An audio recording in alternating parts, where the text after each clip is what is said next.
start the fight, breaking down the walls in the dead of night. I don't come for peace, I come for the storm. Fanboys melt quick when the truth gets warm. Saw content's high, I'm collecting those tears. Just got started, but I'm cutting through fears. I'm not here for brand deals, I'm not for sale. I expose your lies, rip off the veil. Well, the new Pokemon game is out, and man, it's already looking like the saddest kind of deja vu I've ever seen. Pokémon Legends ZA has finally hit shelves, and from the looks of it, it's less legendary and more, hey, at least it boots up this time.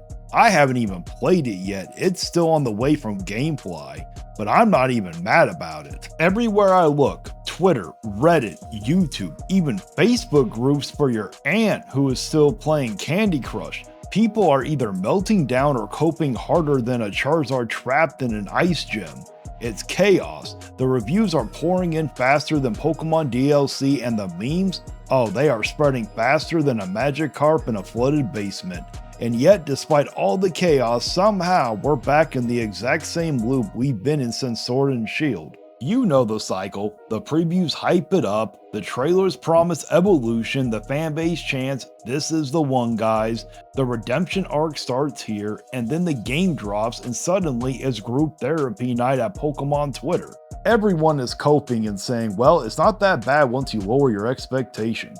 Oh sure, because that's what I want to hear about the biggest media franchise on planet Earth. Just lower your standards. Imagine if Apple sold you a phone that didn't make calls and said, well, you just have to appreciate that it's different. That's what Game Freak's doing now. They've turned Pokemon into an art project on coping mechanisms. Now look, let's be honest, Pokemon Legends Arceus had potential. It wasn't perfect, but it was a step forward. You could almost feel that spark of innovation, like they were trying something. Then they decided, you know what would be great? Let's take one step forward and 2 billion yen backward. So here we are with ZA, a game that somehow manages to feel both newer and older at the same time. Sure, it's technically better optimized than Scarlet and Violet, but that's like saying a soggy sandwich is an upgrade because at least the bread isn't moldy. The frame rate's smoother, but the fun is flatter. The visuals are sharper, but the gameplay is duller. It's the gaming equivalent of reheating leftovers and calling it gourmet. And the critics, even they're tired. When outlets that usually defend Nintendo harder than Mario defends Peach start going, you know something's wrong. Toyota of all places called the differences between Switch 1 and Switch 2 barely noticeable. We're paying $70 for a next-gen Pokemon game, and the biggest improvement is less fog. That's not a generational leap, that's a weather update. If your next-gen hardware's biggest flex is, you can now see 6 feet in front of you, congratulations, you've achieved the visual fidelity of a Nintendo 3DS on steroids. I've seen the screenshots, I've seen the comparison videos, textures barely upgraded, shadows identical, the pop-in, oh that's still there, don't you worry. I swear to Arceus, some NPCs are rendering later than my pizza delivery guy on a Super Bowl Sunday. You'll be walking through Lumio City and poof, a shopkeeper just materializes out of thin air. The buildings, they look like they were purchased in bulk off of the Unity Asset Store clearance page. There's simplified art direction, and then there's we didn't feel like paying the interns overtime. But here's what kills me, the fandom. Oh, these beautiful, hopeless souls. Watching Pokemon fans defend this game is like watching someone defend their ex who cheated on them again. You just don't understand them like I do. No, buddy, I do. I understand exactly what they're doing. They're taking your love, your nostalgia, and your money, putting it in a blender, and serving it back to you with a Pikachu sticker on top. Every time someone says, actually, I like the art style, it's simple and cozy, a developer at Game Freak high-fives their accountant.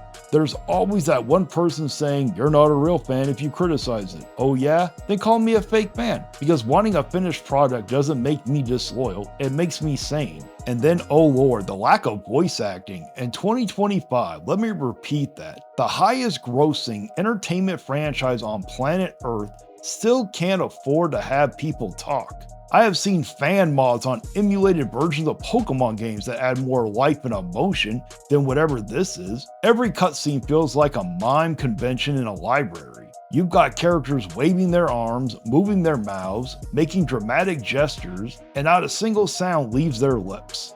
It's like watching a soap opera on mute while someone bangs pots and pans in the background. Even indie studios with a $50K budget give their characters voices. Digimon had voice acting. That's like McDonald's losing a cooking competition to a gas station hot dog. And don't even try to justify it. Oh, but the best part, the DLC scandal. Because of course there's DLC. Apparently, Dodrio and Star Raptor were in the beta, but then for some reasons, only known to the greedy gods at Game Freak, they were cut from the final version and resold as paid DLC. The beta had more Pokemon than the full game. That's like ordering a combo meal, realizing they took your fries out, and then the cashier goes, that'll be $5 if you want your side dish. They're literally carving up your childhood and selling it back to you like an emotional ransom. Remember Dodrio? That'll be $30 champ. This is not expansion, it's extortion. And yet people defend it. There are fans on Twitter saying things like, at least we get more content later. No, you're not getting more content later. You're getting less content now. They're not adding to your game, they're finishing it. You're paying full price for the privilege of waiting. That's like pre-ordering disappointment and getting an invoice for hope. And of course, the classic spite buyers are out there too, the ones who buy the game just because someone criticized it. You know, the I'll show those haters crowd? Yeah, congratulations, you sure showed them. By giving the company your money, you're not rebelling, you're reinforcing the problem. It's like boycotting EA by buying extra loot boxes, ironically. Even Eurogamer and Gfinity had called this thing a wasted opportunity. And they're right, when critics who usually bend over backwards to find something positive have stopped mid-review and say, it's fine. I guess that's not a good sign, especially when one of their main complaints is the map size. You can apparently run around the entire region in 6 minutes flat. 6 minutes. 2 if you go straight down the middle. That's not a region, that's a rest stop. The only thing open about this world is the amount of empty space. The only exploration you're doing is exploring how far you can run before the next pop-in. And through all this, the fandom remains in denial. The, well, I'm having fun crowd. Oh, good for you, Karen. I'm happy for you and your emotional support Pikachu. But fun shouldn't be the only metric of quality. You can have fun with a broken game, but that doesn't make it acceptable. It just means you're giving up and expecting better.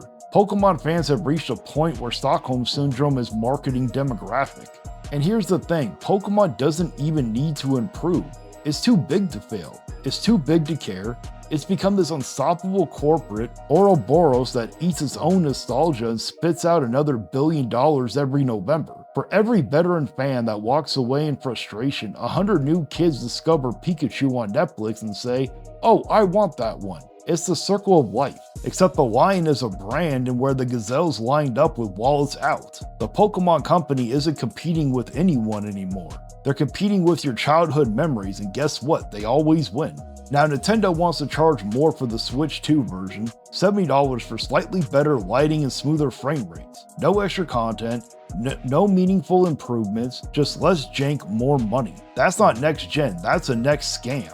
It's like buying the same meal twice because the plate's shinier. Imagine Sony pulling that with Spider-Man. This version costs $10 more because Peter blinks in 60 FPS. People would riot. Nintendo does it and people line up at midnight to thank them for the opportunity. And here's the real kicker, Nintendo fans try to distance themselves from Pokemon fans like they are better. They'll be like, oh, that's Game Freak's problem. Pokemon doesn't represent Nintendo. Yeah, tell that to Nintendo's bank account. They own a third of the Pokemon company, plus a stake in creatures, which makes it closer to half. That's like saying McDonald's isn't responsible for the fries. When Scarlet and Violet was broken at launch, it was Nintendo, not Game Freak, that had to apologize. They'll take your money, but none of the blame. Classic. And look, I used to defend this back when the games were a budget price. I was one of those people. Oh, Pokemon's fine, it's just different kind of fun. But it's not fun anymore, it's just predictable. Every game feels like deja vu, slightly different region, slightly different gimmick, same bugs, same excuses. The only thing evolving in Pokemon these days is the price tag. We've gone from $40 cartridges on the 3DS to $70 premium experiences, most likely gonna go to $80 for the next one that can't even render grass properly. And the craziest part, other studios are out here making Pokemon look bad.